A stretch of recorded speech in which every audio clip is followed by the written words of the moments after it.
শোবিজের জনপ্রিয় অভিনেত্রী তাসনিয়া ফারিন ক্যারিয়ারে বেশ কিছু হিট নাটক আর ওয়েব সিরিজ উপহার দিয়েছেন তিনি। প্রশংসা কুড়িয়েছেন চলচ্চিত্রে কাজ করেও। অন্যদিকে কলকাতার সুপারস্টার হিরো দেব, তার সিনেমা মানেই সুপারহিট। গেল বছরের শেষ দিকে ভক্তদের উপহার দিয়েছেন ব্লকবাস্টার সিনেমা খাদান। এবার একসঙ্গে জুটি বেঁধে কাজ করবেন ফারিন আর দেব।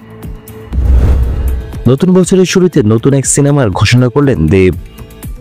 সামাজিক যোগাযোগ মাধ্যমে পরিচালক আর প্রযোজককে সঙ্গে নিয়ে জানিয়ে দিলেন নতুন বছরে আসছে নতুন সিনেমা প্রজাপতি 2।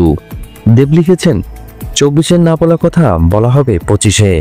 ভীষণ আনন্দের সঙ্গে ঘোষণা করছি আমাদের পরবর্তী সিনেমা প্রজাপতি 2। ভারতীয় গণমাধ্যমের প্রতিবেদন অনুযায়ী প্রথম সিনেমার মতো দেবের বাবার চরিত্রে দেখা যাবে মিঠুন চক্রবর্তীকে। অভিনেত্রী তাসনিয়া ফারিনকেও দেখা যাবে গুরুত্বপূর্ণ একটি ভূমিকায়। চলতি বছরের মার্চ মাস থেকে সিনেমার শুটিং শুরু হবে। প্রজাপতির প্রথম সিনেমায় বাবা ছেলের চরিত্রে দেব আর মিঠুনের অভিনয় দাগ কেটেছিল দর্শকদের মনে। এবারও তেমনই গল্পের প্রত্যাশা দর্শকদের। পাশাপাশি নতুন চমক হিসেবে থাকছে তাসনিয়া ফারিন। তাসনিয়া ফারিনের জন্য রইল শুভকামনা। ভিডিও ভালো লাগলে অবশ্যই লাইক দিয়ে যাবেন। পরবর্তী ভিডিওগুলোর জন্য অবশ্যই চ্যানেলটি সাবস্ক্রাইব করে রাখবেন।